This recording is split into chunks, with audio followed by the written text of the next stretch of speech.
Okay. I'm sure you know already that the main consideration between a husband and wife is that the husband should be mashpia and the wife should be makabel. If you haven't studied the subject, it's very important to do so.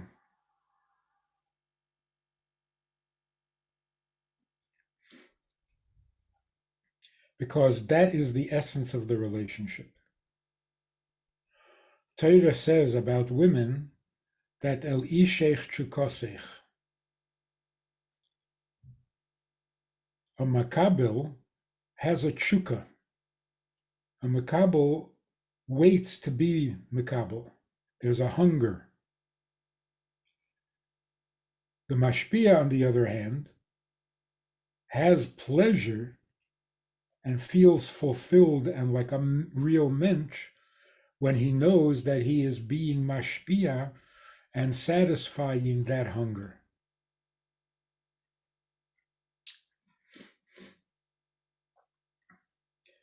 Now, this doesn't mean necessarily that the husband is better at everything than his wife.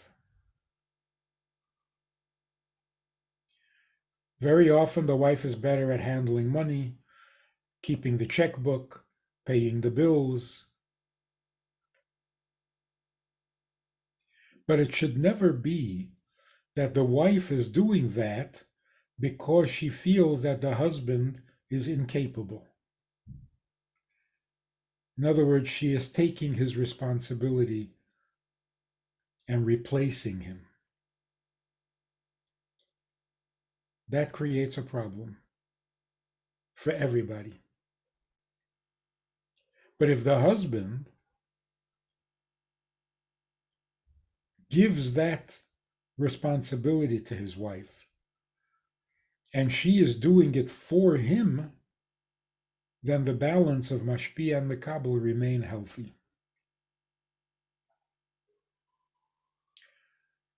The mashpia feels that whatever the issue is and whatever the problem is, it's his responsibility to solve it. Not his fault, but his job. So even if the Makabel has a problem being Makabel, it's the husband's job to help, to fix it, to solve it. Like we say in the Maimer, that the Mashpia has to give the Makabel koyach to be Makabel.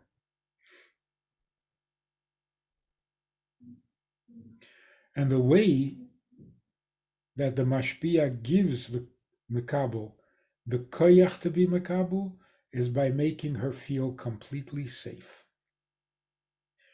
I can't tell you how many marriage counseling sessions hang on this issue. She doesn't feel safe.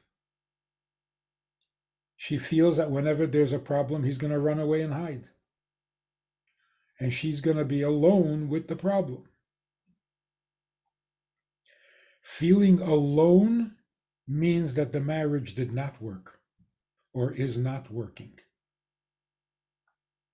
Because when you come out from the chuppah, you are never going to be alone again. That's called marriage. V'hoyu lebasar echad. That takes away the feeling of being alone. Sometimes you would actually like to be alone, but you're never going to be alone again. That's the good part. But if the husband disappears, not necessarily physically, but emotionally, not my problem. I did what I'm supposed to do. Now the rest is your problem. That is not a marriage. Not a mashpia, not a mekabel.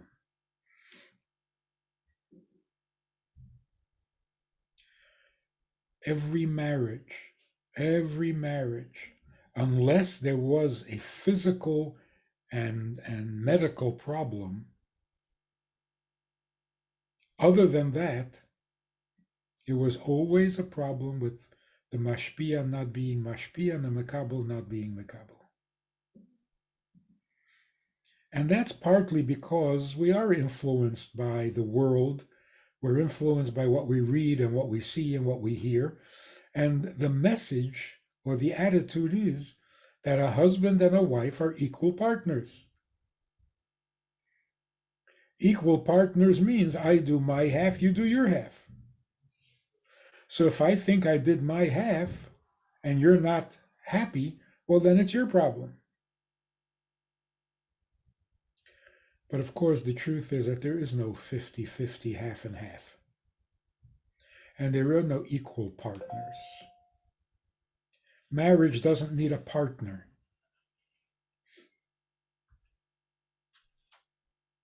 Marriage needs a mekabel and a mashpia. The husband has to be 100% mekabel, not 50%. And the wife has to be 100% mekabel and not 50%. To be 50-50 means sometimes I'm mekabel, sometimes you're mashpia, sometimes I'm mashpia, sometimes you're mekabel. In other words, there is no healthy man, there is no healthy woman, and you expect it to be a good marriage. So let's explain a little bit better. What does it mean to be a mashpia? Number one, to be a mashpia means I feel, I understand, and I see what needs exist. Like a mashpia in yeshiva, he looks at a bacha and he sees what's lacking, what's missing, what's not right, what's not balanced. If he doesn't see what the problem is, then he won't be a mashpia, he'll just be a policeman. And nobody will benefit from that. If he doesn't understand exactly what this particular bacher or young man is hungering for, he will demand from him things that are unnecessary. And not only won't he help him, he'll destroy him.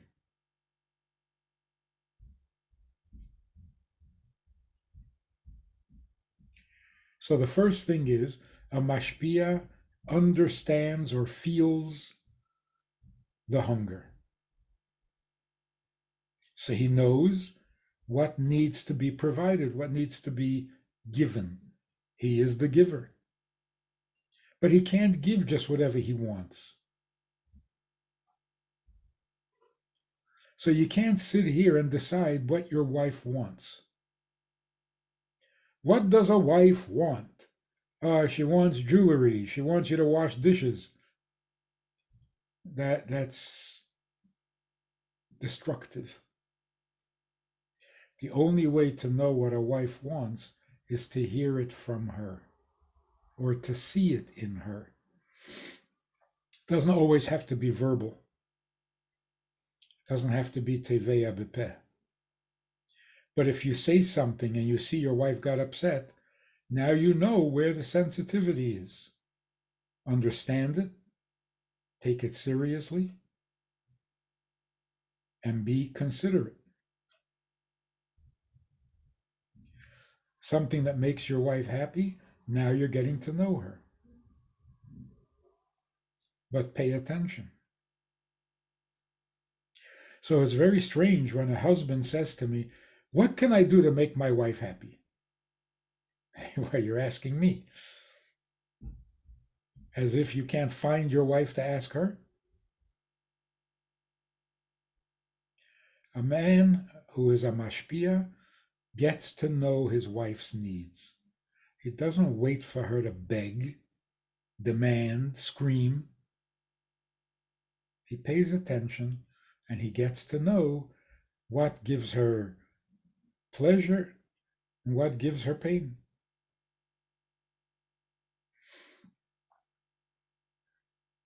There's no question that every marriage that goes bad, God forbid, begins with a loss of respect. The loss of respect is the first damage, um, the first weakness in a marriage. You have to respect your wife. What does that mean? If you're smarter than her, if you're stronger than her, if you're more capable than her, how are you going to respect her? What does respect mean, B'chlal? A recent survey, a secular survey, discovered that what keeps a couple together is not love, the way everybody thinks, it's respect. Couples who respect each other stay together. Those marriages succeed. Love does not keep people together. So, what is this thing called respect? What does it mean? It's not the same as admiration. Admiration is looking up to somebody, which means that they have more talent or more virtue or more whatever gifts than you do. You look up to somebody who's smarter than you, stronger than you, wiser than you, nicer than you. So they are above you in something, so you have to look up to them. A woman needs to admire her husband. It's crucial because she has to give away her entire life, her entire self to him. Your wife becomes Mrs. You. Doesn't even have a name of her own. It says in Torah, Al ken yaziv ish es aviv es imay. It doesn't even mention the fact that she has to leave her father and mother too, even more than the husband does. She has to change her name.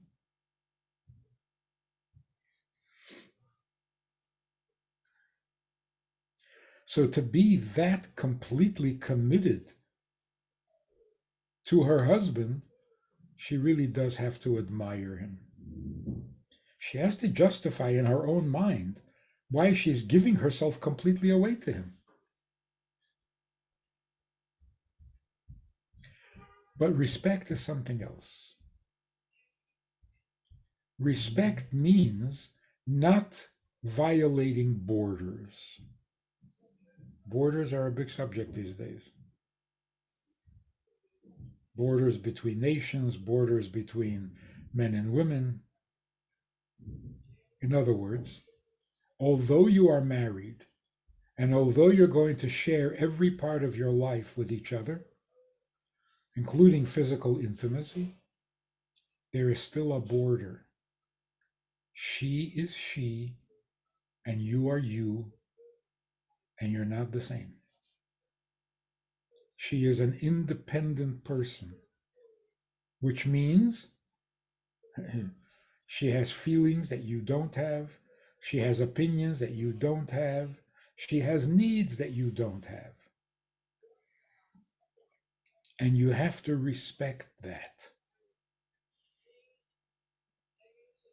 In fact, that's the definition of marriage. Marriage means you marry somebody who is not you, not even a close relative, a stranger. That's the whole point. The whole point is you can't be just you. In your life, there has to be someone else, someone other than you, which means independent of you. An independent person who chooses to give herself away to you. But she doesn't become your slave and she doesn't become your clone. She doesn't become your shadow. Rabbeinu Gershom had to make a chayrim. Don't read her mail. She's still an independent human being. And you must respect that. So the first condition, if you want to have a pleasant relationship, you have to start with respect.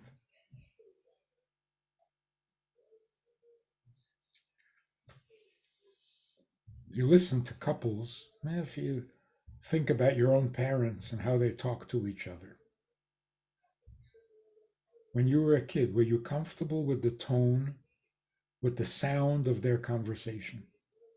Or did it bother you?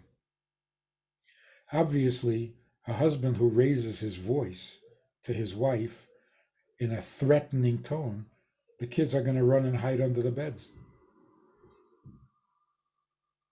Because even a child knows that is not the right tone. Those are not the right words. But even if the words are fine and the tone is calm, there's a tone that is appropriate for marriage, and there's a tone that is inappropriate. I remember talking to a woman who was very critical and unhappy with her husband. And the way she was telling me, she spoke like this. She says, I told him that he better not. I said, did you actually do that with your finger? She says, yeah. I said, are you a kindergarten teacher? She said, yeah. I said, well, you got to be careful not to talk to your husband like he's in kindergarten. What's with wagging the finger? This is not how you talk to a husband or to a wife. That's how you talk to a child who needs to be disciplined. Can you imagine a husband saying to his wife, how many times do I have to tell you not to do that? Without raising his voice, without threatening. But is that appropriate? That's how you talk to a child. Actually, you shouldn't even talk to a child like that because it's a ridiculous question. How many times do I have to tell you? 18, 26, 102. What kind of question is that? You're not saying anything. So even for a child, that's inappropriate, but for a different reason. For a spouse, that is a lack of respect.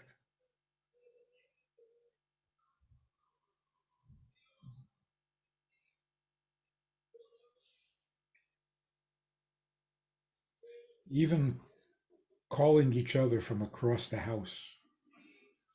You're in one room, she's in another room, and you're screaming. You need to tell her something. That's like talking to an employee, talking to a slave. You don't scream at each other. You want to talk to her? Where is she? Go to where she is and talk to her.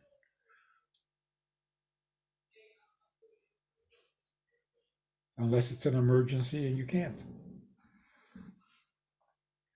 So, respect also means tznius. And this is so absolutely crucial. The husband who is not tznius with his wife immediately loses her respect. It's unavoidable. If you lower or loosen your standards of tznius in the home, she will lose respect. In general, how you handle intimacy, how you handle the bedroom, is going to be the deciding factor. Will she look up to you or will she start to look down at you? So this idea that you're going to get married and then the two of you can do whatever you want, you can be at your worst behavior, you can let your standards down, you can be sloppy, you can be, and it's going to be wonderful because you're married, you're in love. It won't even last a week.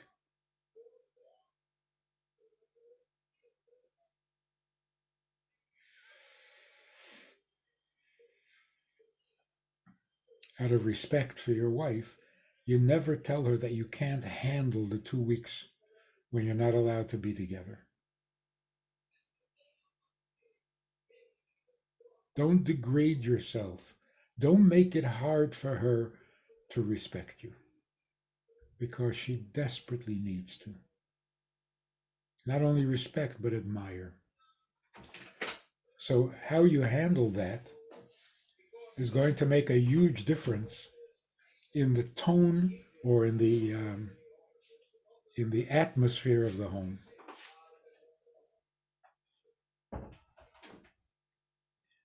Do we have any questions so far?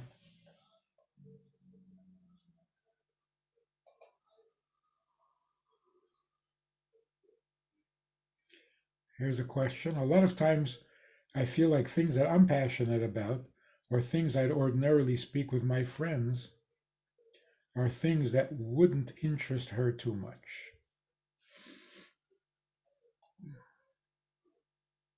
This is one of these subjects, one of these issues. You want to talk to your wife about something and she's really not interested.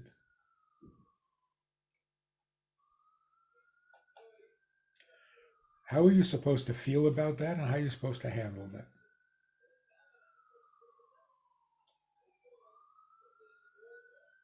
You like to go to a certain park, amusement park. She doesn't like those. What do? You get angry at her? You're frustrated? You demand that she goes? If she doesn't enjoy it, it means that she's resisting or objecting to you. You discover what each other enjoys and you provide that enjoyment. So if she doesn't like amusement parks, we'll find out what she does like. That's not a disrespect or a rejection of you. You happen to like amusement parks. She doesn't. She is the other person.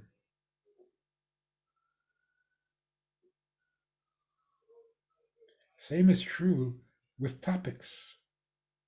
You like to talk a lot. She doesn't like to talk a lot. Not that she's refusing to talk. It's just not her most enjoyable activity. Or she likes to talk, but not about this. So should you demand that she take an interest? You can feel a little disappointed. That's understandable. And if I was talking to her, I would suggest that she show a little interest.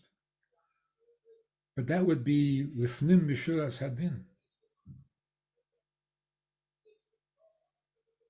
There are subjects that she's not good at, that she's not familiar with, and she doesn't enjoy talking about it. Why is that a problem for you? You're taking it a little too personally.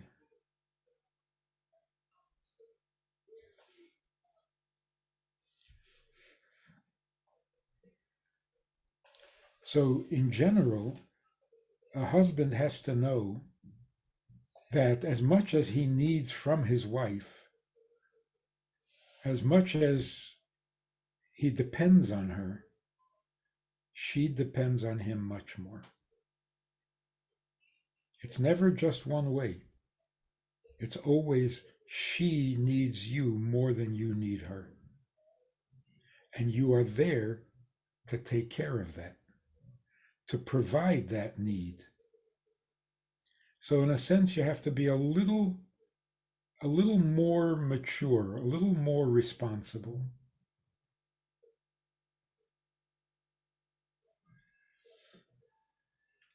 Here's another question. You mentioned that loosening tznius standards will cause her to lose respect. Where does this thing change?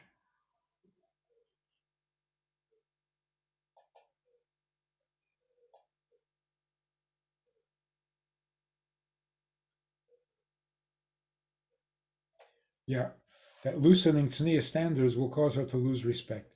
Can you clarify what you meant by tznius? Like in what area? Not to walk around the house in boxers?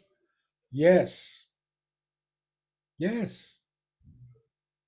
Show a little consideration.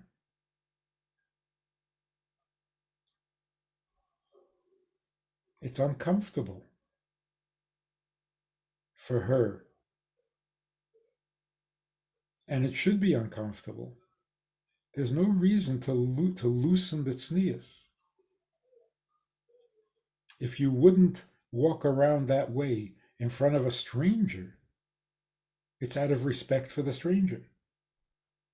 So why not respect for your husband, for your wife? So the wife should not lower her standards of tznius because then he loses respect for her, and he shouldn't lower his standards. That she shouldn't lose respect for him.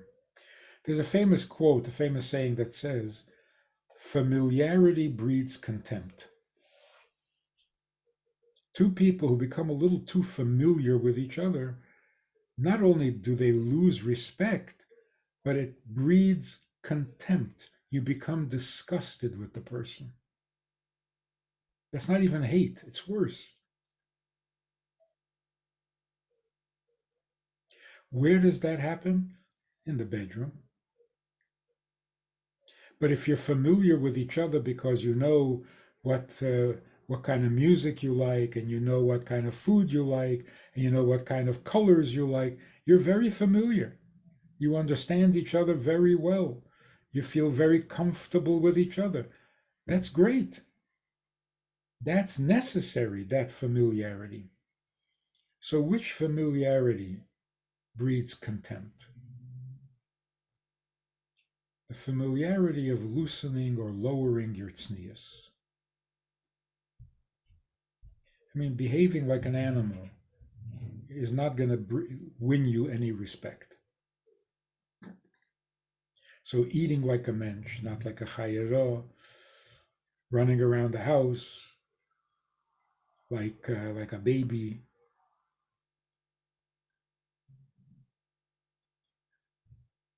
not being able to control your appetites and your moods. This is not helpful.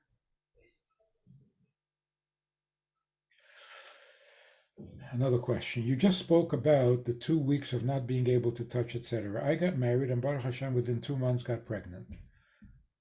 And so have been without harchokis for almost our whole marriage so far. Now she's given birth, and it's hard to cope with the harchokis, especially because it can be long. It can be a long time.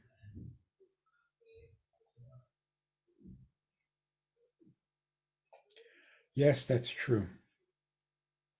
Do you know that Chassidim, at least some Chassidim, in the past,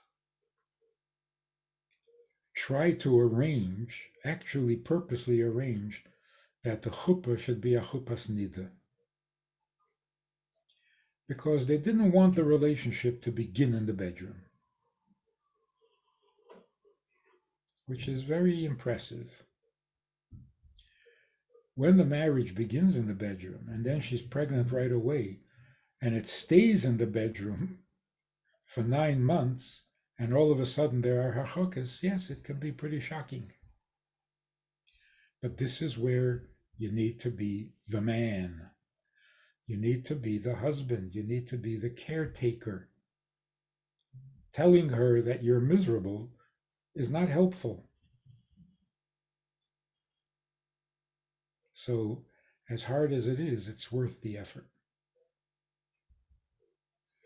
And even if it's making you crazy, you don't have to tell her. Tell your mashpia. Next question. Don't know if this is within the scope of the class, but if you can talk more about 2, 3 years down the line when Shana Rishena is over. Also, speak about damage control, how to deal when fights keep on happening and not so much respect. Wife and husband berating each other due to behaviors like wife being lazy and husband addicted to phone. Yeah, that's a lot of fun. Though intimacy will happen quite often, it obviously affects the amount of times it happens. Wife doesn't make herself extra attractive, even though she knows that the husband appreciates it and needs it, and also think it's unsneous to wear certain clothing by intimacy.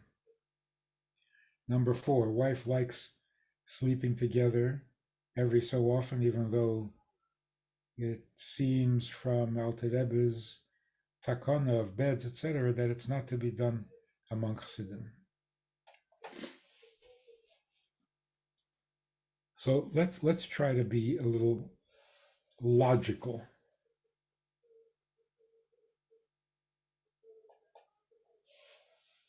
Let's try to make sense. The idea of sleeping in one bed is such an unnatural and senseless thought. It's so destructive. I can't believe that anybody would actually suffer through it. You get bored with each other. You get way too familiar with each other. And here's the really scary thing. In the average American home, I'm not talking about frum families, I'm talking about the average American home. There is no intimacy. There's none. Months go by and they don't have intimacy. And they're sleeping in the same bed. So the question is, if you're sleeping in the same bed, how can you not be intimate? No, that's not the question. The question is the opposite. If you keep sleeping in the same bed, how are you going to be intimate? Being in the same bed is no longer an intimate behavior. You just want to sleep. You're losing interest. You're getting too familiar. It kills the intimacy. It's a ridiculous idea. There were times when people were very poor and they couldn't afford 2 beds.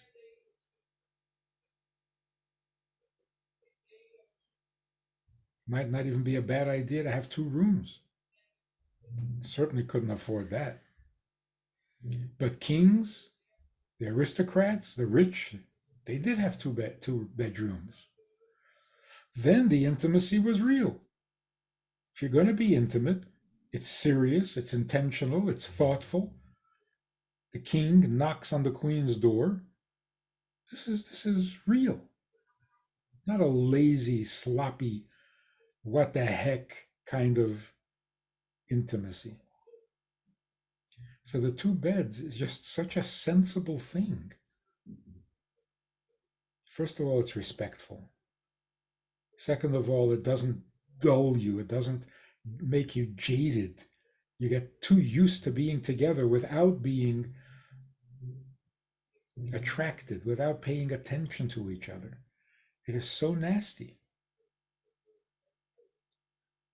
In fact, when people ask, why do you have to have a mechitza in shul? Most people can understand.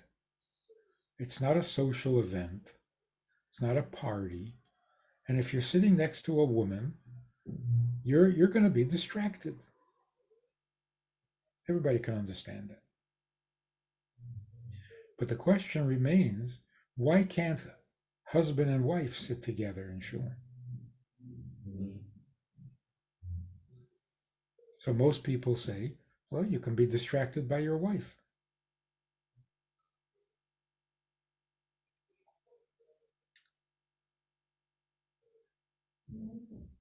That's not a good answer.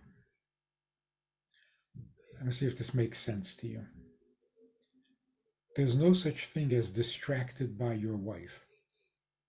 Your wife is never a distraction. Adarab. It's like the Eibishter saying, don't daven while you're sitting next to your wife. It's insulting. When you're sitting next to your wife, you pay attention to your wife. He's not jealous of the attention. He expects you to pay attention to your wife.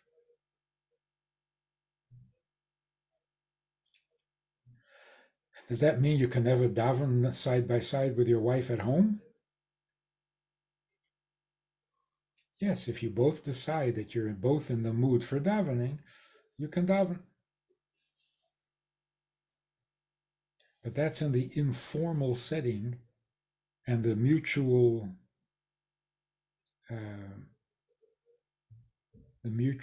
busyness.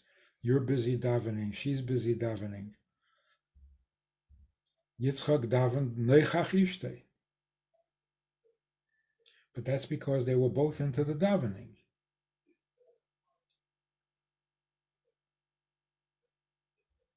But the formality of a shul, maybe she's not in the mood for davening. So she's just going to sit there and you're going to ignore her.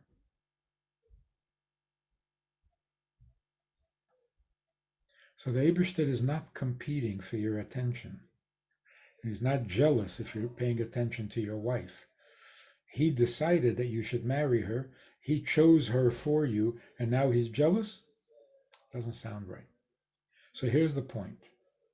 The point is, sleeping in the same bed means you ignore her night after night after night. This is going to be good for the marriage? Can't be. So when you have two beds, then the intimacy is intentional. You have to show an interest. You have to show some kind of effort.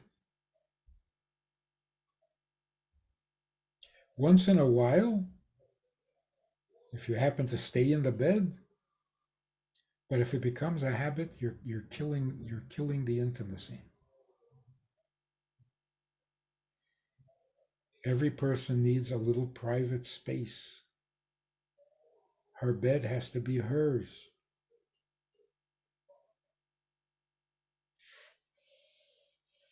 Now, what if you're already into your second, third year, and there's already arguments and there's already disagreements and hard feelings? Whatever they are, take charge. Be responsible. You're right, it's not your fault. And this is a problem you never expected. You never saw this side of her. Okay. What are you doing to handle it? What you've tried is not working. You screamed, you complained, you kvetched about it. It's not helping. Well, what can you do to help? In other words, if you resent it, it means you resent being her husband. Well, that's not going to work at all. The marriage is over. You resent being her husband? You resent the responsibility of taking care of her? Then you've quit. She feels you quit. She becomes hysterical. Now she has to protect herself because you're not protecting her. So now everything you say threatens her. So she disagrees with everything you say, and she doesn't trust you in anything. Now she feels like she's running the home, taking care of the children, and she's all alone. She is frightened. She's trying to be tough, but only to hide the fear. And she is desperate because she realizes that she lost respect for you. So, whose job is this?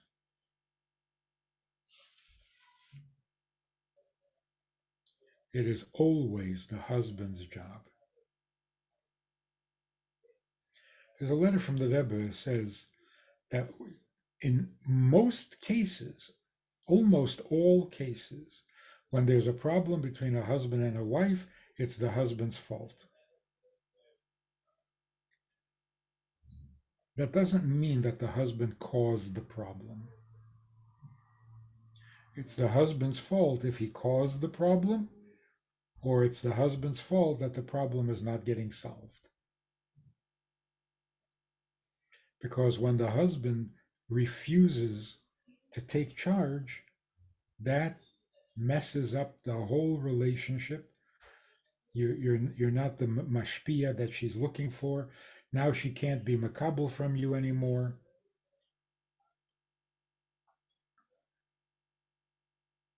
It's like in yeshiva, you had a mashpia, you thought very highly of him, you listened to every word he said, and then you found out that he's not a mensch. A nasty person. That's it. You can't be makabel anymore. Everything he says now sounds wrong.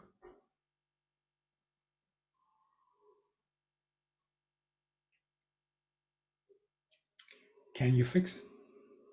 Very easily. Very easily. Because she wants and needs to respect you. Just let her. Show her that you're responsible. Show her that you're not running away from her. You're not abandoning her. You're not giving up on her. That's all it'll take. Especially if it's only the third or fourth year. So the problem is fresh. It can heal very quickly, very easily. I was talking to a couple, I was talking to the woman actually, and she was complaining that he blames her for everything. He ignores her when he comes home. And she feels like the marriage is over. And this is many years. I think 18 years.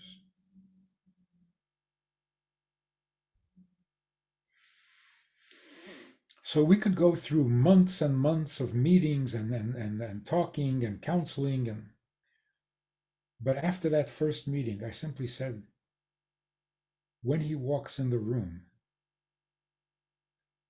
when he comes into the house, what do you feel? She said, frightened. I said, what, you're afraid of him? You're a very independent, capable woman. I don't think you're afraid of him.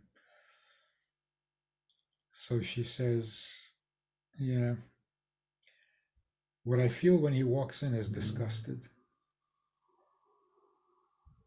Ekeldik. I said, do you think he doesn't notice that? He walks into his house, his home, his place, and what he sees is that he's disgusting to you. Now you want him to try to pay attention to you? How would you feel? You walk in the front door and you get a look of like you're a piece of dirt.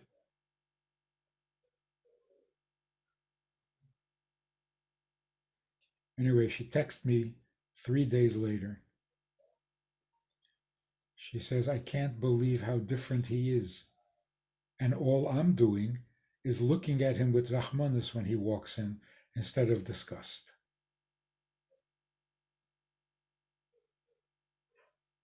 That's after 18 years of fighting. So just move to the right thing instead of trying to argue the problem. Start behaving properly, and it'll heal itself in hours.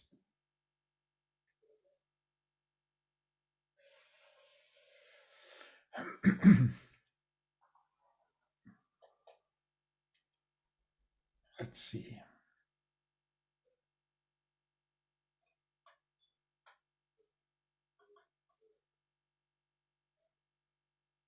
If the wife is the Makabel and the husband is the Mashpia, that is supposed to be always looking out for his wife's needs. How is he supposed to convey to his wife his needs for intimacy without coming across as needy, Makabel, which can cause her to lose respect for him? Being that at times the man's need for intimacy can be more than the wife's.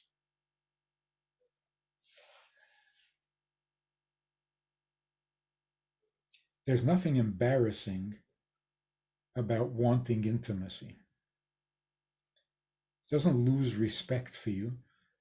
She should take it as a compliment. It's when you act needy, when you get crazy, when you demand, when like you're sitting by the table and she serves you food. The way you eat the food is going to either turn her off or make her lose respect or admire you. If you eat like you're starving, if you eat with both hands, if you talk with your mouth full, if you slurp and come on, all you're doing is eating and you're hungry. But do it like a mensch. And the same is true with intimacy. By the way, you know that we teach children how to eat. Mashpiyim always would fabring with Bachrim how to eat like a mensch. Because the way you eat is the way you're going to be intimate. Watch the way a person is eating and you can tell a lot.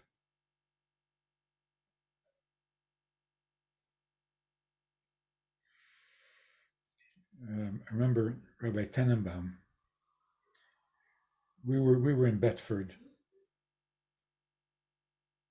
and there's an English, the English part of the day, secular studies, but there was a group of us that didn't go to the secular, so we had class. We continued in the Beis Medrash the afternoon, and Rabbi Tenenbaum, who was the principal during the day, in the afternoons after he would become our malamed. So we would sit in a little corner or a little room off the Beis Medrash, and we would learn. He told us that in Otvotsk, he was one of the top talmidim in his yeshiva, in a Polish yeshiva, and he went to visit Tomchet Mimim because he heard so much about it. He wanted to see what it was. He wanted to see how they learn, what they learn. But it came out that he arrived during lunch. So at first he was a little disappointed. He wasn't going to see how they learn because he couldn't stay very long. But in the end, it turned out that seeing how the Bachrim ate made him switch to Tomchet Mimim and become Chabad. What was it about the way they ate? He couldn't describe it so well, but the one word he used was they had derech eretz for the food. They ate with derech eretz.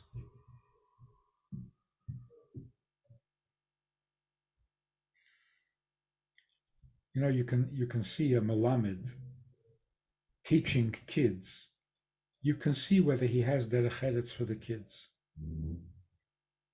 If he doesn't have derech eretz for them, either they're not going to be makabel, or they're going to become resentful, and what they're learning will become distasteful to them. The subject. because there's something distasteful about him, about the Malamed. And on the other hand, if you see that the Malamed respects the children, not admires, he doesn't look up to them, but he respects them, it's a whole different atmosphere. It's a whole different learning. So a mashpia is take the mashpia, and the mekabel is the mekabel. But if the mashpia doesn't have derech eretz for the mekabel, then he is not helpful, he's destructive. In Kloli Achinuch V'Adracha, it spells it out very clearly. In fact, it would be a good idea that part of the marriage study, marriage classes, Kloli Achinuch V'Adracha, the relationship between a mashpia and a mekabel. It's not exactly the same, obviously, but it's close enough. The klolim are the same. So how do you show your wife that you need intimacy? Like a mensch. You don't demand, you don't get frustrated, you don't beg, you don't act like a starving animal, like a mensch. Then it's a compliment.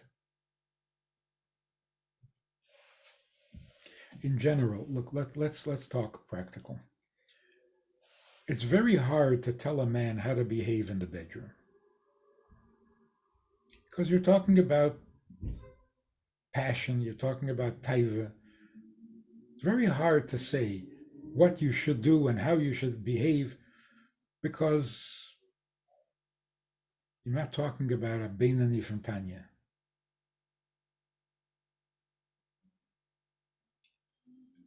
So anything a husband wants to do in the bedroom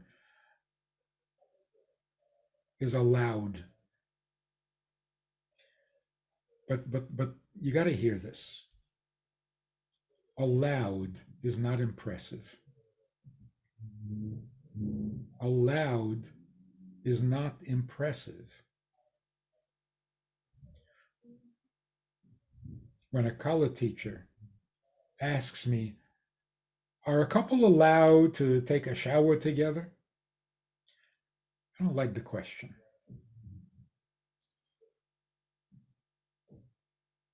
If it's allowed, then it should be done. In other words, if it's allowed, that's good enough. That's how you set standards. This is your idealism. Oh, it's allowed, fine, I'm doing it. The question is not, is it allowed? The question is it right? Not, is there anything wrong with doing? No, nothing wrong, then I'm doing it. In other words, you're living in the basement. Your standard is as low as it can go. Because if you go any lower, it's not a standard, it's a sin. So you're saying as long as it's not a sin, or some would say it's not a deraisa, it's not an issa deraisa, then fine, then I'm doing it. That's where I live. I live on the edge, the bottom end of the spectrum. If it's acceptably decent, I'm doing it. Okay. If that's where you are, that's where you are. But there's a ladder. The bottom rung is not the only rung. As you get older and the marriage matures, you climb the ladder. You don't remain on the same rung. It's like anything else. If it's a living thing, it has to grow. If it doesn't grow, then it's dying.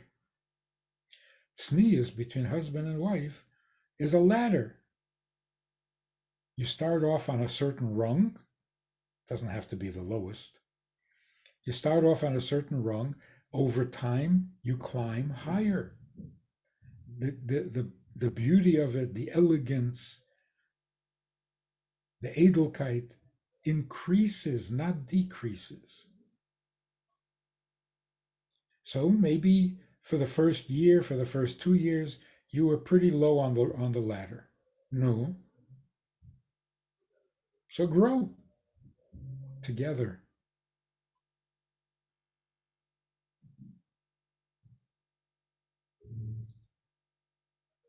That can heal almost every problem.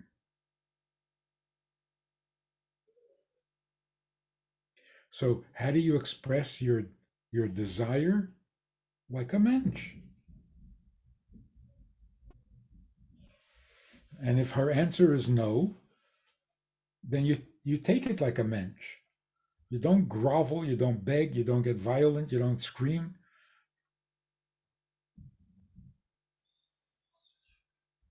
Question: what are ideal marriages that you have seen? What do smart couples do? Smart couples don't wait until there's a complaint. When you come home from work, is there something you can do for your wife before she even asks?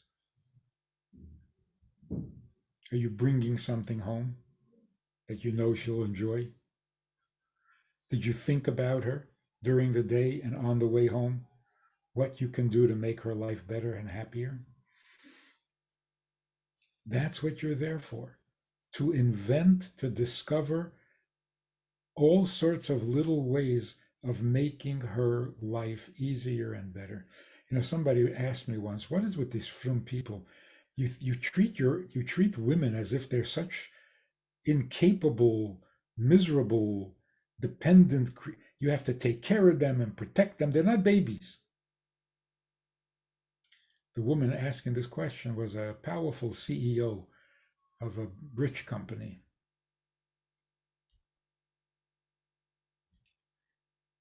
So I said, that was not directed at you. No man is going to open the door for you. No man is going to ask if you need a drink because you're quite capable on your own. The women that the Torah is talking about are wives who are working all day long. They have 4 kids in the house, 3 are in diapers, and you're not even going to try to help. So sure, if you're living alone and you're rich and powerful, nobody needs to help you, and nobody should. But a person who does need help, what do you mean you're not going to help? Oh, out of respect for the woman, you'll never do her dishes? So when you come home, how do you reward your wife knowing that she spent the entire day taking care of your home and your family and your children? Nothing. Unless she asks, demands, begs. Take the initiative. Be a husband because you want to be the husband, not because she's making demands. So if she is making demands, maybe it's because you don't do anything without being forced to. Maybe the only way she gets your attention is by making demands. So a smart person doesn't wait to be asked.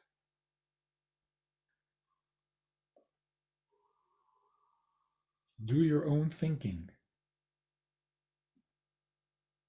What can I do to help her, to make her day a little easier, to make her life a little more enjoyable? As if you really liked her.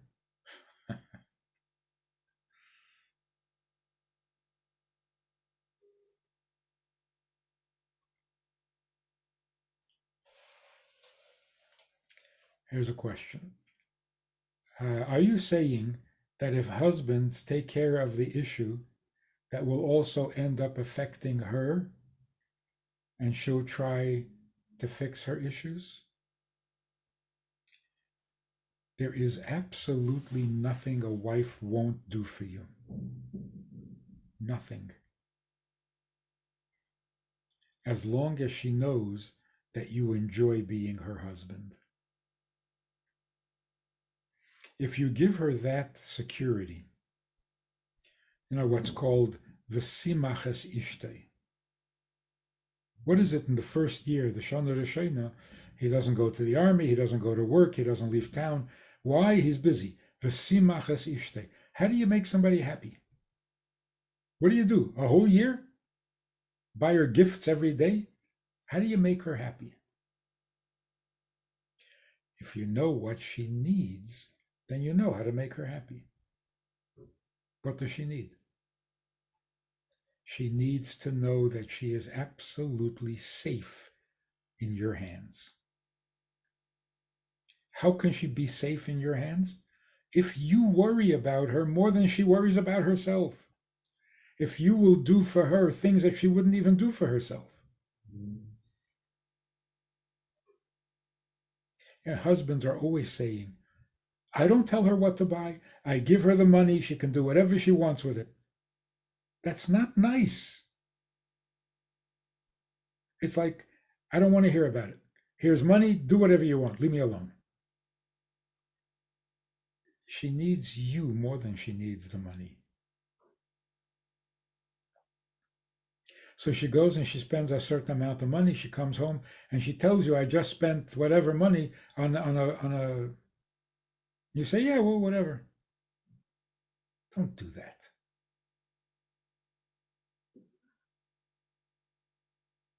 She needs you more than she needs your money. So don't think you're being a good husband because you let her do whatever she wants. She doesn't want to do whatever she wants. For that, she doesn't need to be married.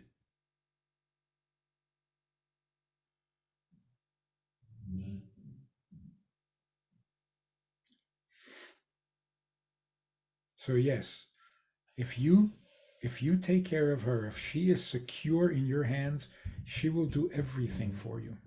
Everything.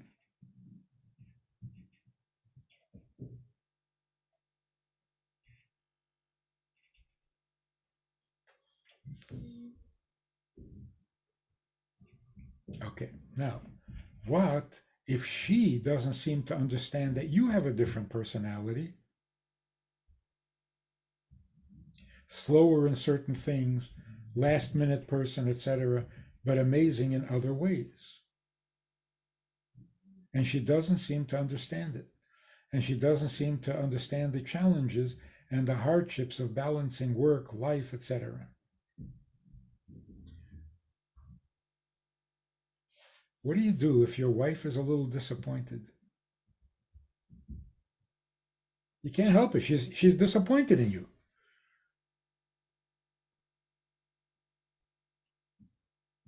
And you didn't do anything wrong. You were just being yourself.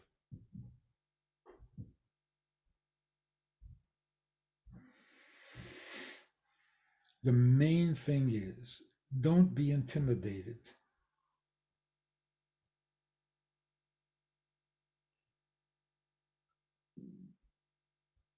Don't lose your self-respect. If she does not appreciate who you are and has become critical of you, take responsibility. Like you can say to her, um, I see that you're impatient with my slowness, but the slow way that I do things so far has worked for me. Some people need to do things quickly, but I do pretty good driving slowly. It's not terrible. It's a different style. Really, the best thing is that somebody else should tell her. But if there's nobody else telling her, then you tell her without getting angry. Like she's sitting in the car with you, and she's telling you to slow down, to hurry up, to put on your blinkers. You can get very insulted and angry and resentful, or you can say, "Thank you, but I've been driving for many years this way, and I'm doing pretty good. So leave the driving to us." You say it like a mensch, not defensively, not not angry. Just she has her way of driving, you have yours. And she's kind of expecting you to drive her way. So talk about it. Say everybody has their own style. And it's not like I don't know how to drive. So relax. We'll get there. Everything will be great.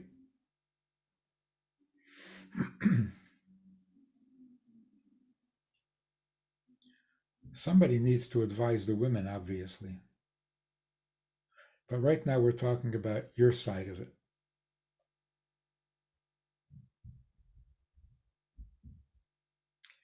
How do you enjoy each other when there are so many kids?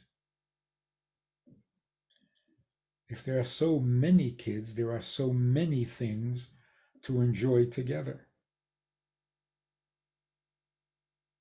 The kids are not strangers. They're not her kids. I can't believe it when men are jealous that their wife is spending more time with the baby, especially when the baby is newborn. You're jealous of a newborn? It doesn't make sense because it's your newborn. If she wasn't spending all that time, you would have to. So, what are you jealous that somebody is taking good care of your child? I don't understand that. It's a little immature. But that's the point. The point is every child you have together is another bond, another closeness, another nachas, another mutual responsibility. It brings you together, not apart. So instead of saying to your wife, can you neglect the kids for a minute and pay attention to me? Take care of the kids with her and enjoy it.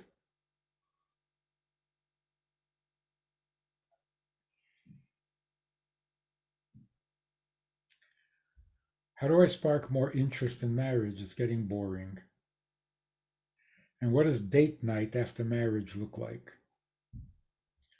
If you're calling it date night, you're already in trouble. It's becoming too formalized. We need a date night because we really don't like each other so much, and we. It's like let's go back to dating. This marriage thing is boring. Dating was fun. Date night, you go out to eat one night a week so that she doesn't have to cook. That's much better than date night. Date night sounds like some kind of a therapeutic activity. Your marriage doesn't need therapy, it needs a little consideration and kindness. So, yeah, get a babysitter and one night go out and eat in her favorite restaurant.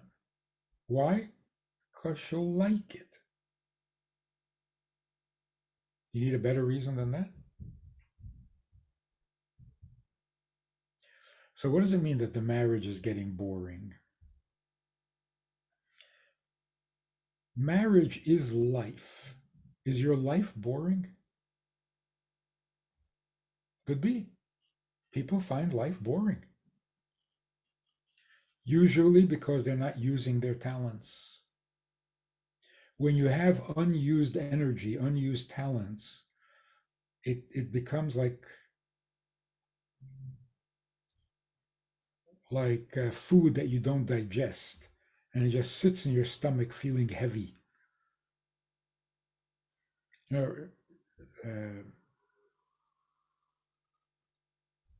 Adin Evan Yisrael, Adin Steinsaltz, once complained to the Rebbe that he has so much to do, he has so many projects and so many commitments that he can't take it. He needs to lighten his load a little bit. What should he give up? The Rebbe gave him another project, and at first he was shocked. He speaks about it all the time. At first he was shocked, and then he realized that with this new project, he's feeling better. It gave him new energy. So, what was the heaviness that he was feeling? The unused talent. So, what does boring mean? There's nothing wrong with life. Boring means you have talents you're not using. It's not the marriage that is boring. The marriage is the best thing you have in your life so far. To blame your boredom on the marriage, you're saying my life is not what it's supposed to be. It's not enough. Not your marriage is not enough. The marriage, again, is so far the best part of your life. But it's not enough. So do more. But don't blame the marriage. The marriage is your stability. The marriage is your anchor. The marriage is your safe place. But there needs to be more. So do more. Is it always about her? Your relationship with her is always about her. Even in the intimacy, the physical intimacy, it's always about her. You're there to give, not to take. It's an interesting thing. Anything that is not the nature of a mashpia, a man has to avoid at all costs. If you're not acting like a mashpia, you're acting like a makabel, it's going to mess you up. You know the worst part of pornography that nobody ever talks about? What is the worst part of pornography? Machshavazoris, grobkeit, whatever. Okay. The worst part of pornography is that if you watch pornography, you become emasculated. Now you need Viagra. Because when you're watching pornography, you are the makabel. And that becomes a terrible habit. Now you can't be mashpia. You're emasculated. Your masculinity has leaked out. And that's why Zera Levatola is so devastating to a man. Because you're not being mashpia. There's no makabel. It's distorting the nature of the mashpia in you. And then eventually you can't be mashpia. So you got to really be careful. You know, in the secular world, people complain that the way a couple is supposed to be intimate is with the man on top and the woman on the bottom. And the feminists are very upset with that.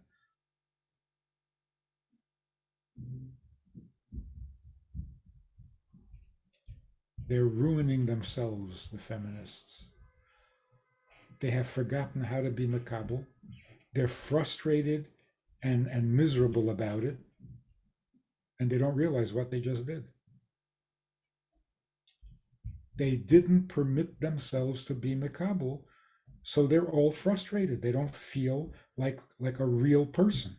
Because to a woman, a real person is a makabel.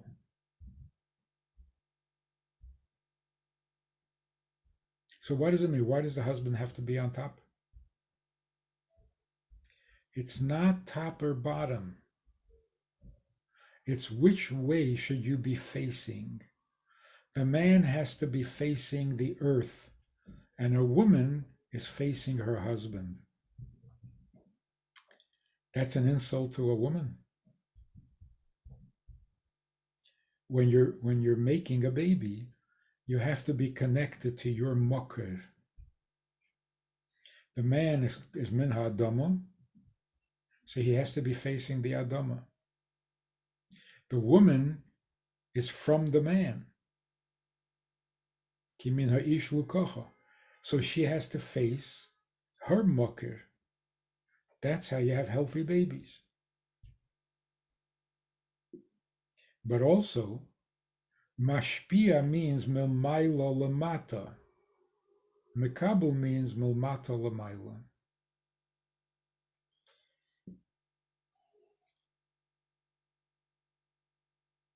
So anything that you do in which you're not the mashpia, it's going to ruin your masculine nature.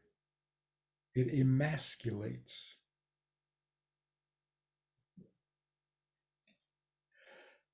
Can you elaborate on what it means to avoid things that aren't the nature of a mashpia?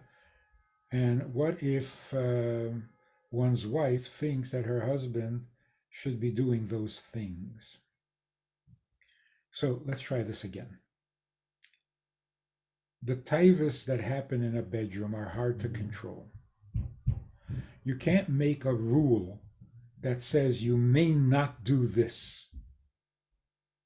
You'll be punished if you do it. That's cruel. So the rung on the ladder, the madrega that you're on, that's where you're on. That's where you are, and you have to be honest about it. And a husband and wife have to tolerate that in each other.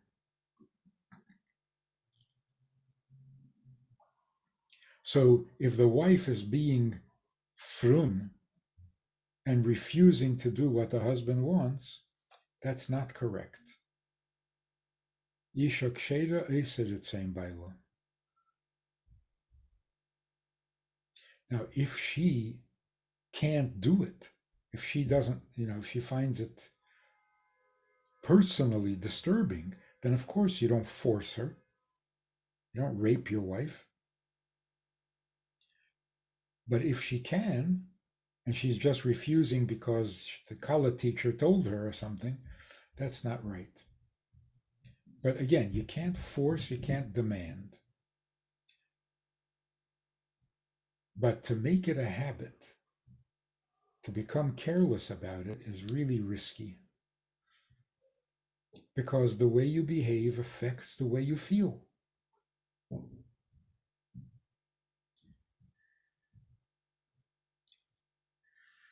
It's like, I don't know if this happened to you in your marriage, but it kind of explains things. A chos and kala come home from the chuppah, their first night together.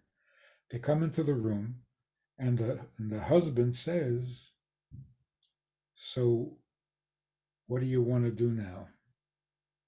Or, "What should we do now?" She already doesn't like him. Something is very wrong. In her mind, something just went very wrong.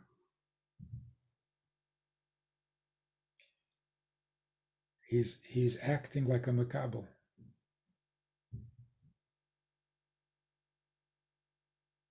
If you get into the habit of asking your wife, you're going to be emasculated. Either she won't answer you because she's disappointed, or she will answer you, and she will become the mashpia. And now both of you are miserable. So all the things that people do in the bedroom that is not mashpia and mekabel, like the different positions or the different activities that are not intimate, just mechanical, they're so destructive. I mean, if you know a little bit about the secular world and what goes on, it's so free, it's so loose. Everybody in their house is practicing pornography. And you would think that they would be happy. There is absolutely no happiness in the secular world. There is no intimate happiness. The poll that they would, the Pew poll, found that traditional couples are much happier with their intimacy, much, the ein areich, off the charts, much happier with their intimacy than the secular people.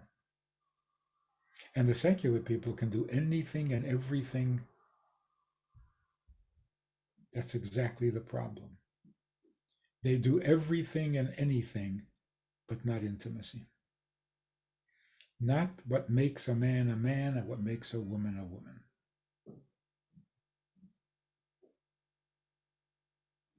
So you have to be careful. Don't distort your nature and don't ignore it. So, what is the greatest pleasure that a man has? That he gave and it was niskabel. Remember the Rebbe Rashab went to see Freud to check him out? What did Freud say to Chassidim? You have to tell the Rebbe that you heard and that you understand. You have to be a makabel for the Rebbe's sake. Right? So what gives a man koyach? Even the Eberste. Nachas ruach lefonai sha'amarti v'nase retzeni. You responded to me. Not you obeyed me. You became what I needed, what I wanted. Nase retzeni. Not osur retzeni. So a mashpia gets all of his pleasure, all of his contentment, all of his satisfaction. He really feels like a mensch when he gave and it was received. If he gives and it's not received, that destroys him completely. It's like a comedian who tells his best joke and nobody laughs. It's devastation. That's it, he's finished.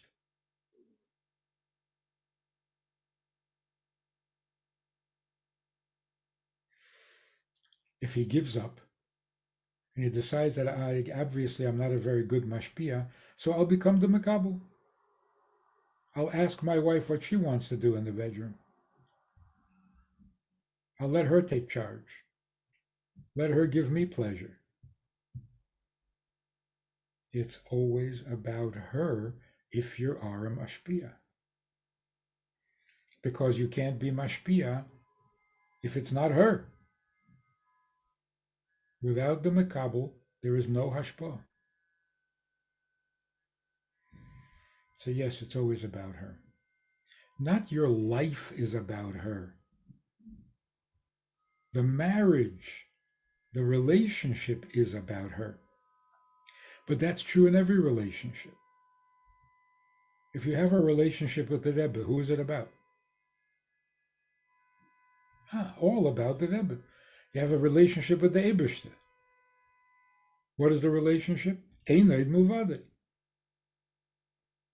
Of course, from the Eberste's side and from the Rebbe's side, it's Mika Amcha Yisrael. Goy Echad Ba'aretz. So in every relationship, it's always the other. Otherwise, it's not a relationship.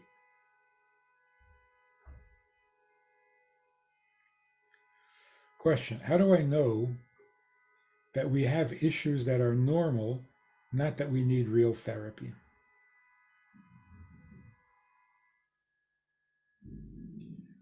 I don't think a couple ever need real therapy. I don't understand what it means. You can't get along on some biological level and you need therapy to be able to get along? That doesn't make any sense. There's really no such thing as marriage therapy.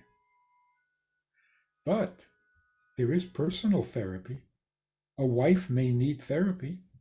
A husband may need therapy. The marriage just needs respect and kindness, not therapy. But what do you do if your wife literally needs therapy? She was traumatized as a child and she still hasn't gotten over it. And every little thing disturbs her.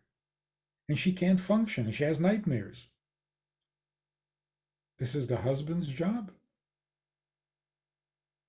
Not really. If she has pneumonia, you're gonna treat her or you're gonna take her to a doctor.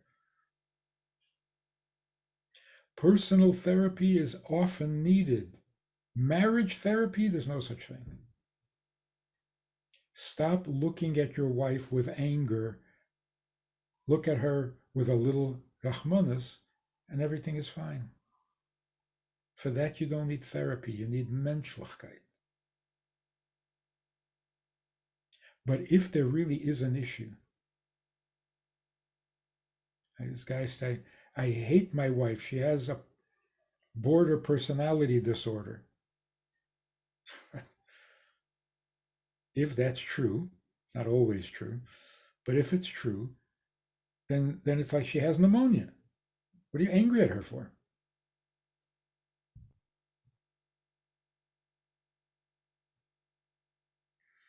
Here's a good question. Why are women on here listening? Are there?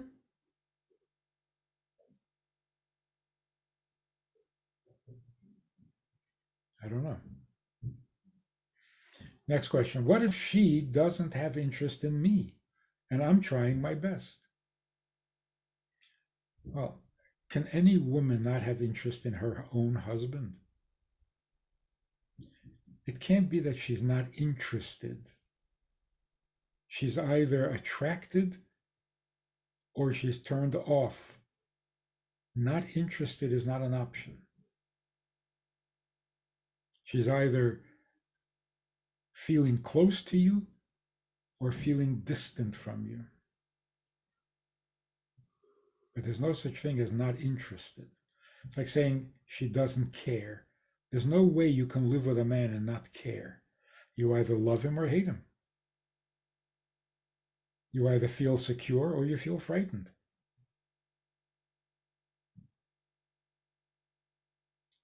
So you really should get together with somebody. The question was changed. Okay, she hates me. Hate is the opposite of love.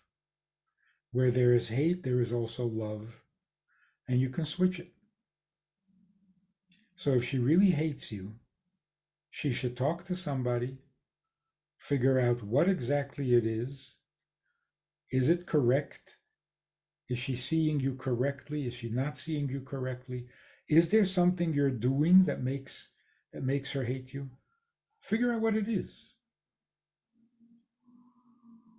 Don't don't don't step out of the relationship. Like she hates me, that's it. I'm turned off. I don't want to hear about it. If she hates you, she's having a problem. Help her with this problem. Her problem is that she hates you. Help her out. Don't fall apart.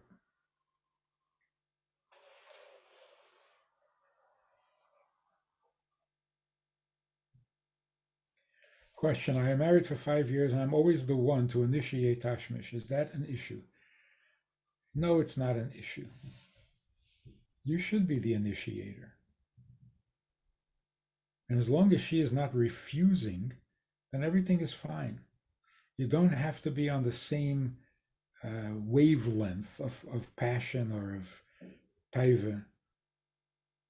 She's not so passionate, but she's available. She's there for you. That's good. See, expecting her to take initiative means you want to be the makabel. Why? Is it too hard to be a mashpia?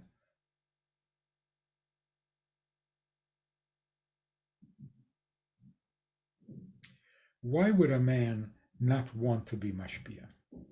Come on, 3 guesses. The only reason a man doesn't want to be a mashpia is because he's afraid of rejection. I will make a joke and nobody will laugh.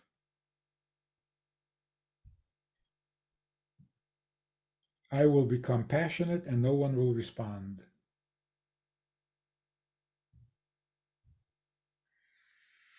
In other words, you don't have the confidence to be a mashpia. Mashpia has to be confident. And that's why you date. What is the purpose of the dating?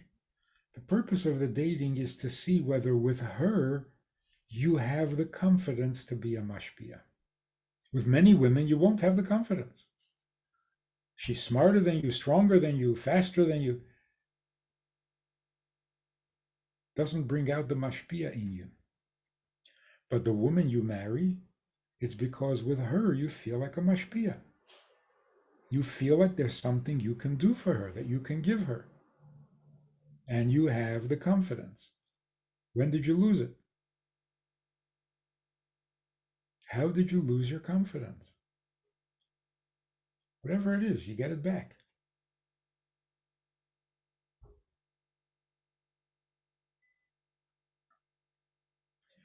How do I deal with her moods? You support the moods. You're never there to fight her on something. If the moods are a really serious problem, then she should go to a doctor. But you're not the doctor.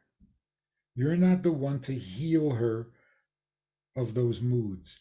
You are there to support her in those moods.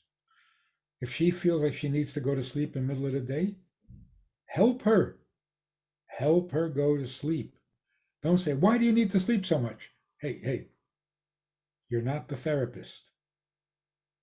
If she wants, then she should go to somebody who can help her.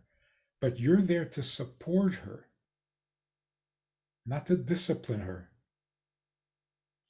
Well, I can't let her go on. You can't let her. That's a loss of respect.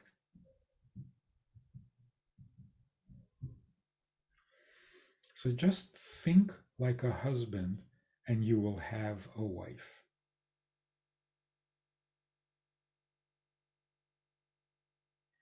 Don't be a policeman. Don't be her therapist. Don't be her rov. Don't be her musserzoger. Be a husband. Be somebody that she trusts and relies on completely, because you never will disappoint her. You'll never abandon her, even temporarily, like when she's in a bad mood. Again, as long as it's normal. If she has violent fits, then that's like pneumonia. And the same if you have violent fits. Don't expect her to fix it.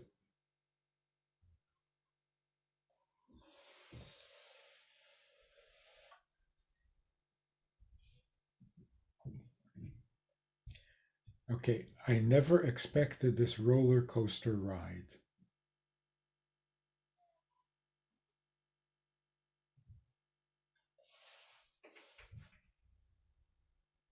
Some people complain about their children, that their relationship with their children is a roller coaster. It is. Never a dull moment. Always something new, always something different. But that's life. As long as you really care for each other, you can go on a roller coaster together.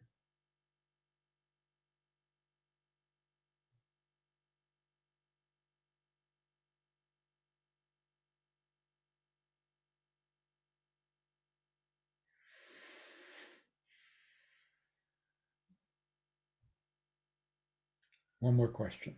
There has never, ever been a time that she asked for intimacy on her own, no matter how much I am mashpia.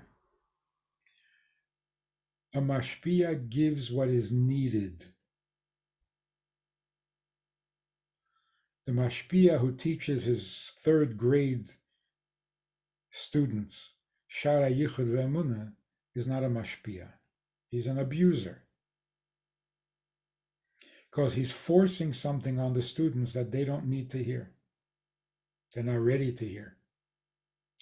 A mashpia is not somebody who always does what he wants and expects the makabel to cooperate.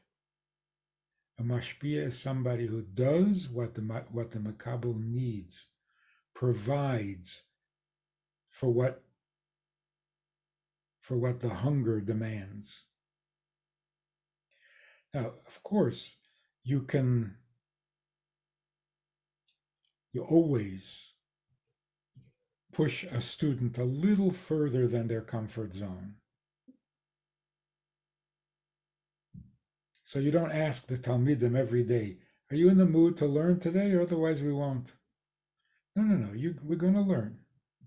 But we're going to learn what you need to hear, what you're ready to hear, what you're capable of understanding, and a little more than your comfort zone. That's how the intimacy should be. You want a little more than she is comfortable with.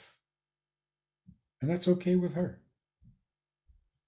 But the main thing is she satisfied? Not are you satisfied? There was a story that somebody came to the Alter Rebbe in the early years of Chassidus and said, I'm a wealthy man, I give a lot of tzedakah, I have a lot of hachnosas erchim, but I don't know if I am sincere. I think it's in Hayom Yom.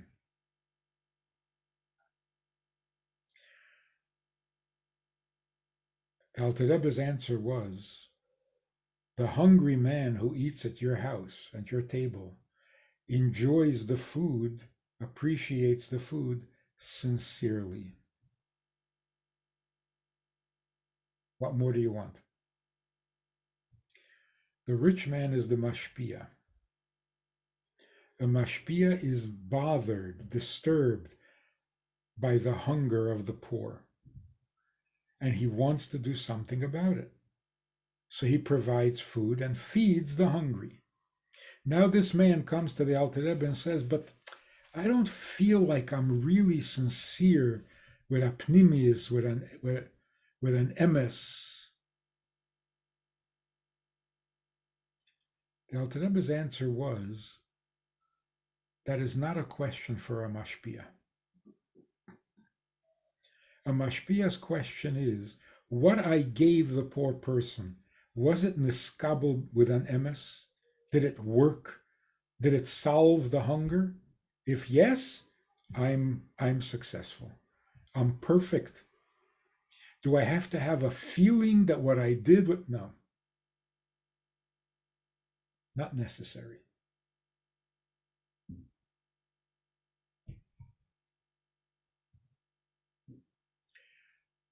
The mashpia doesn't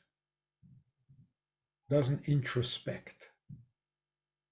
He's always looking at the mekabel to see what else is needed. That's mashpia. That's hafotzas hamayones. That's outreach. That's Chabad work. What does the mekabel need? Am I being 100% sincere? No, probably not. You're a hypocrite.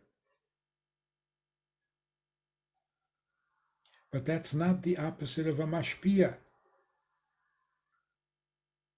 The opposite of a mashpia is when you want somebody else to give you what you're hungry for. If you want the poor man to feed you, now you're not a mashpia. Or if you want to teach the man how to make a living and all he wants is food, then you're not a mashpia.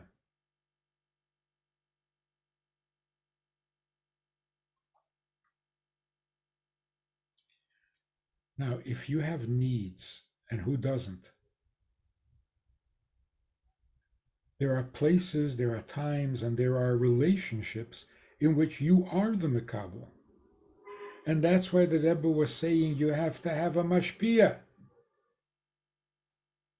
Because when you feel like a Makabel, you have to find your mashpia. To your mashpia, you're a Makabel. Not to your wife. To your wife, you're the mashpia. The wife is your Makabel, but to her children, she's a mashpia. So everything has to be appropriate to the relationship.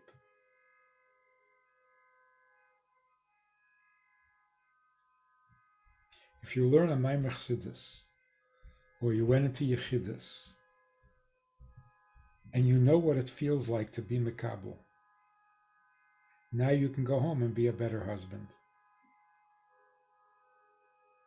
The better you understand the Makabel, the better you are at being Mashpia.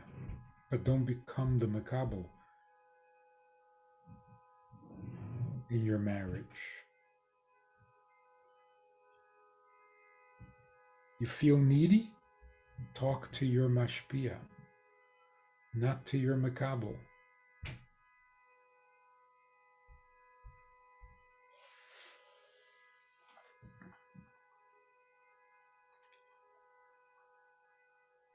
Does what you said earlier mean that the wife can never give pleasure to her husband if she enjoys it?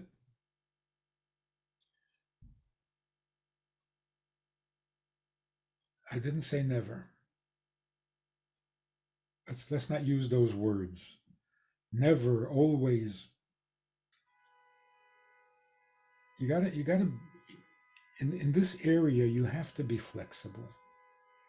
But don't make a habit of switching roles, of her being mashpia, you being makabel. On occasion it's nice. There's room for it.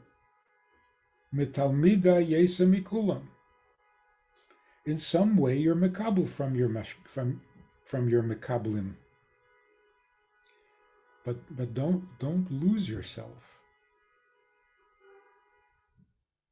Don't give up on being mashpia, because that's really where your pleasure comes from. The other pleasure, what she can do for you to give you pleasure, that's just gashmius. That's just a. It's not a satisfying pleasure. It's just a momentary pleasure. It's like chocolate.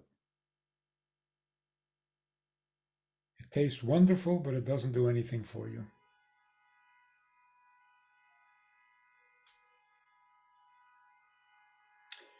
Okay, so wouldn't it be nice if sometimes it comes from her as well? Really, what you're asking is, I need to know if she really appreciates what I'm giving her. If she never asks for it, it makes it look like she doesn't really want it. So when I'm giving to her, she doesn't really want, so I'm not a mashpia. So you're using that, it sounds like. If she never asks for intimacy, you're getting the feeling that when you're being intimate, she doesn't really need it. She doesn't really appreciate it. And that would be devastating, because when you're being mashpia and it's not being niskabel, that's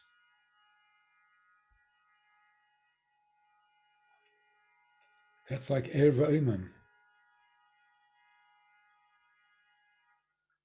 in reverse. Like Delilah frustrated Shimshon by not being Makabel. Why does it look like all the other couples I know don't enjoy marriage? Even my parents. What's the deal with their marriages? It doesn't seem fun and enjoyable.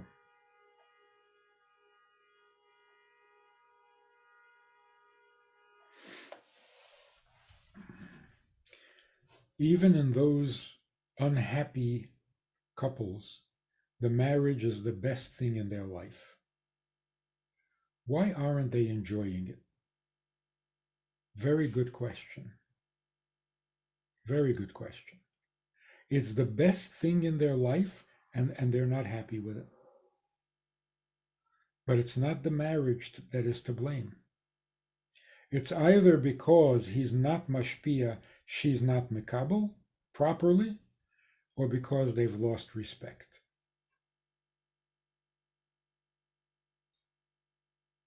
And that's why to simply say, well, then they should get divorced. No, that would be a disaster because the marriage is the thing that keeps them sane. The marriage is the most stable, the most wonderful part of their life. And as you can see, people who get divorced, they fall apart. They stop being human because the marriage was keeping them healthy. Why can't it also keep them happy? That's why we need to talk about this. You need to get the most out of your marriage, not the least.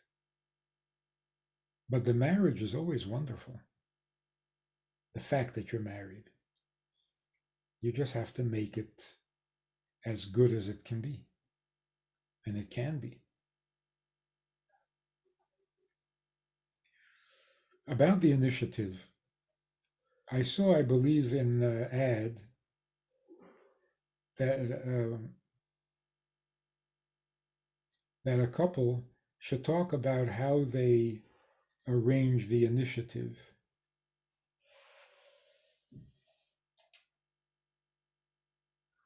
Sometimes her and sometimes him.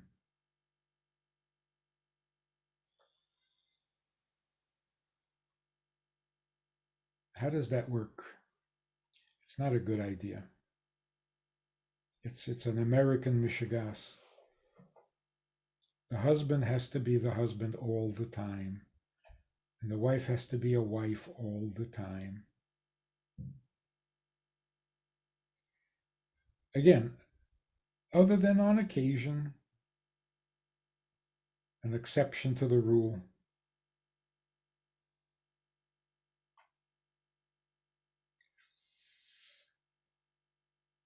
I just realized I asked all my questions not to you, just to the organizer. What should I do?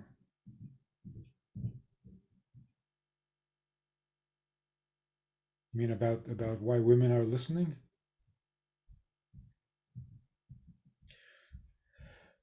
Um, how do you recommend to choose a mashpia for both of us? There shouldn't be a mashpia for both of you.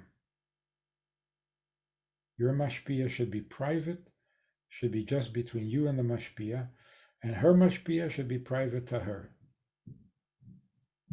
Give yourself a little space. Give her a little space.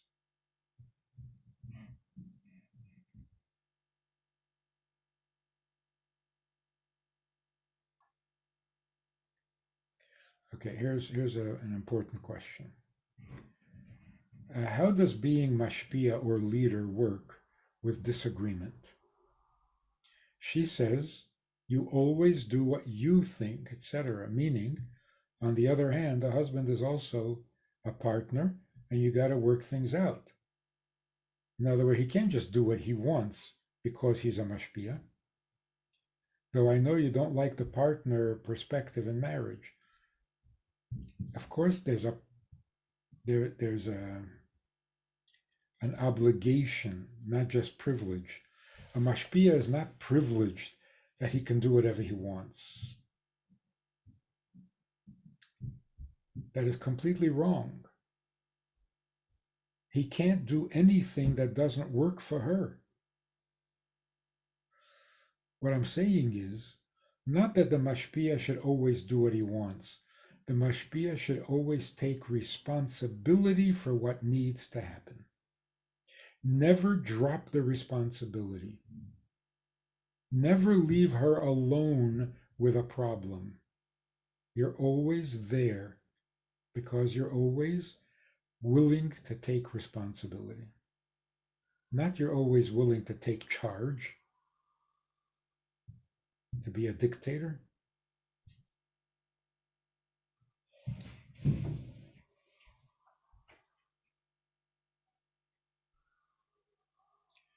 Can you talk about when in the mitzvah we have to try to do it her on top because it hurts her the regular way, and that's what stops her from actually performing the mitzvah.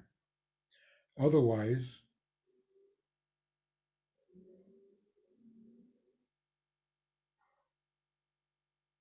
and I realized that I asked my question to the organizer.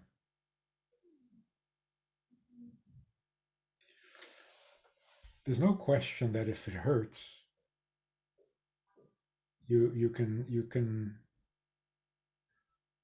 be makel, but it's got to be solved. It can't go on.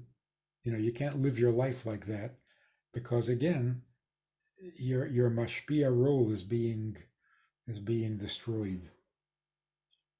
So until you find a solution, you can be makel, but you must find a solution.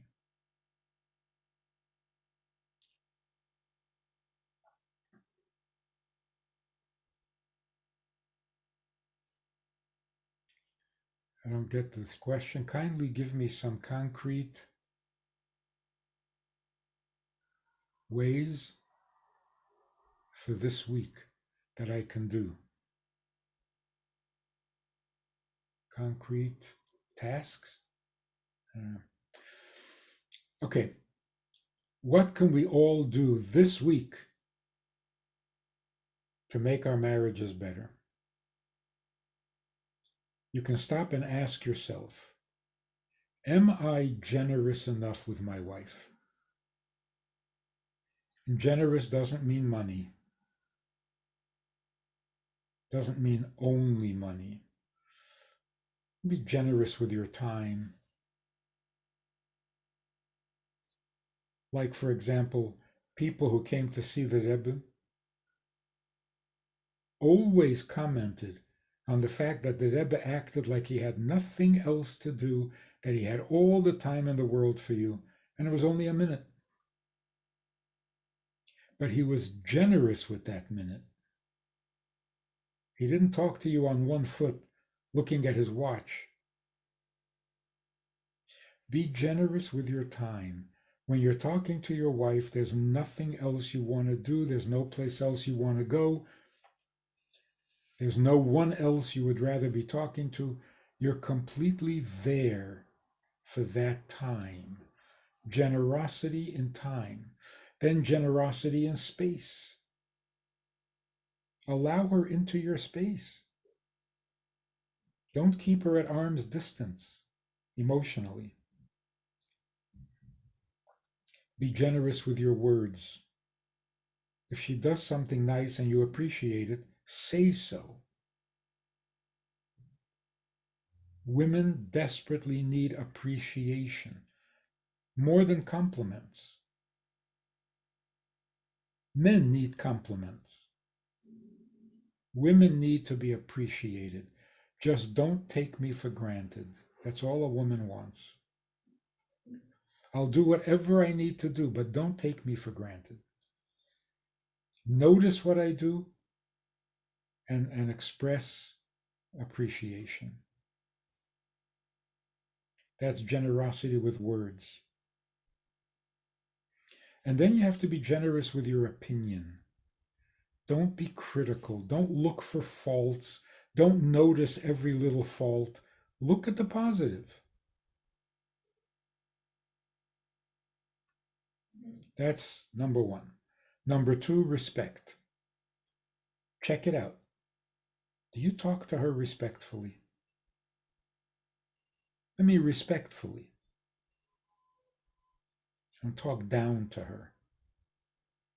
Check it out, because it could be that without realizing it and without meaning to, you are talking down to her and it hurts. So respect, dignity. Are you making it hard for her to respect you? Are you thinking, I can do whatever I want and she better respect me? Or she will respect me because I'm her husband. Don't do that. So, number one, check out your generosity. Number two, check out your dignity and your respect of her and her respect for you. Are you making it hard on her to respect you? And number three, where's the Edelkeit? Marriage is supposed to lift you up, make a real mensch out of you, bring out the best in you. So don't stop growing. It's an avodah. Avodah means progress, not staying in the same place and certainly not going downwards or backwards. So where is the Kedusha? A marriage without Kedusha is a disaster.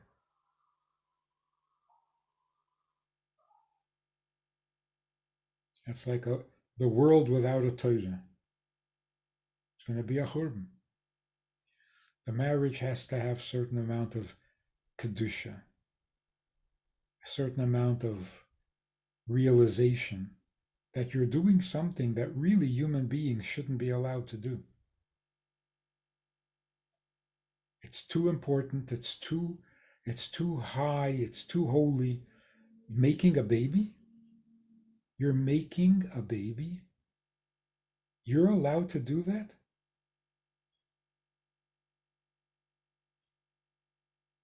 You're allowed to tamper with neshamas, bring neshamas, make neshamas. What qualifies you to do that?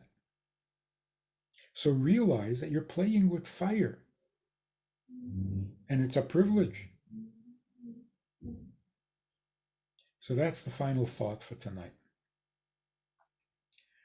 How you behave in the bedroom has a powerful effect on the babies that are born.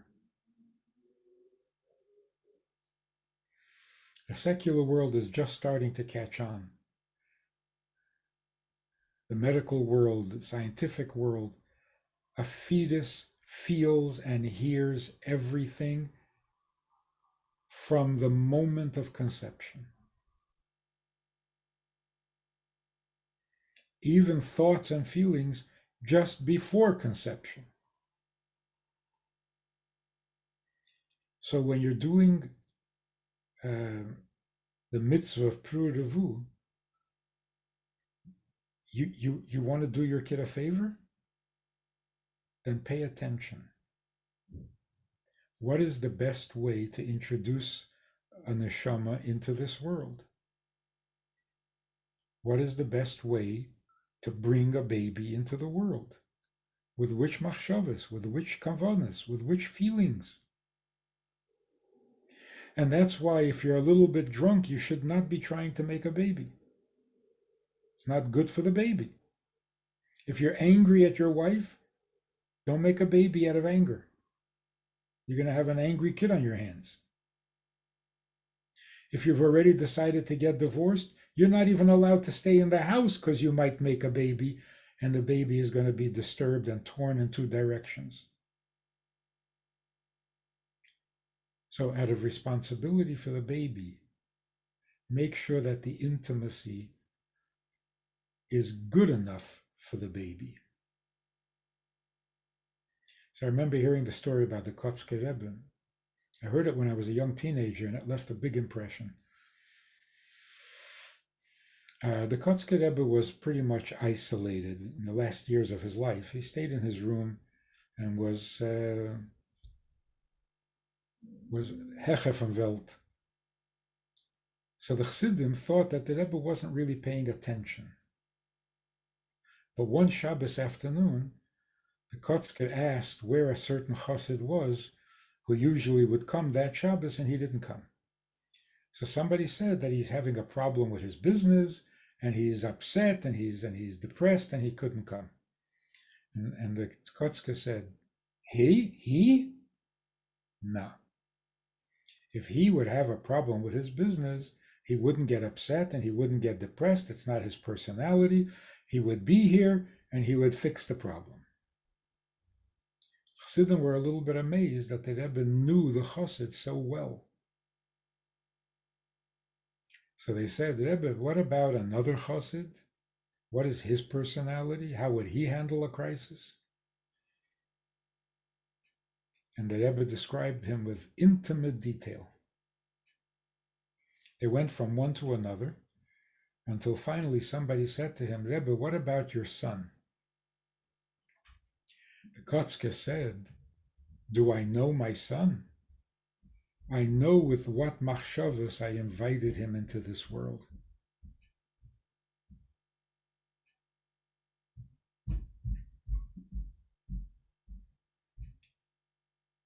That's called intimacy. So make the bedroom a little holier. It's very healthy. It's very good for everybody. How do I know?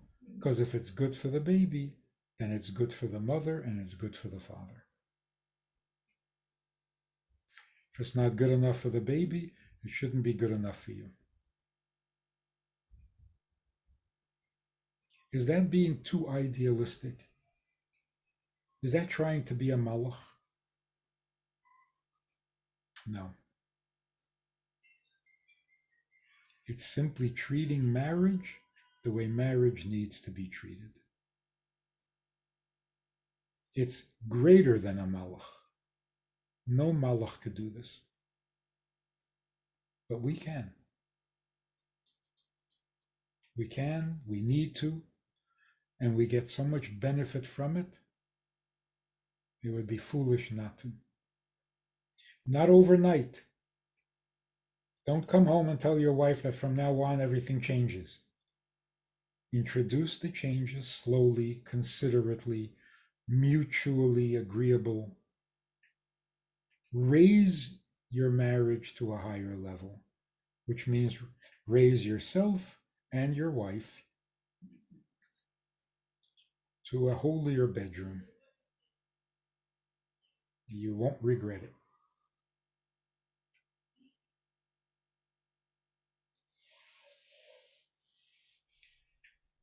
Anybody still awake?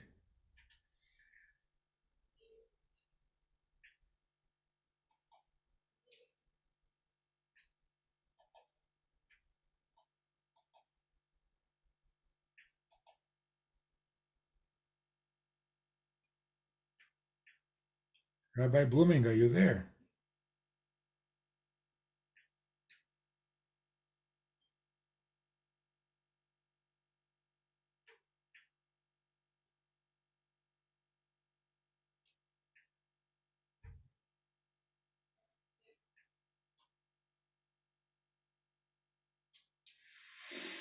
Is the rabbi home?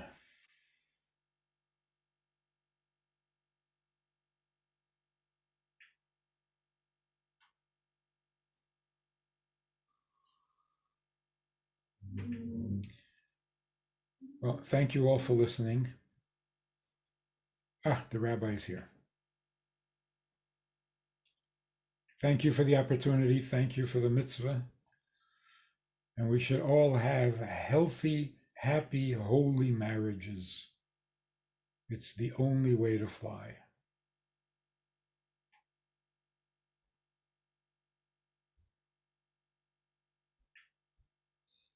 Good night. And a good Shabbos. Thank you, Rabbi Friedman, very much. This was awesome. Really appreciate it. Hatzlacha Rabba.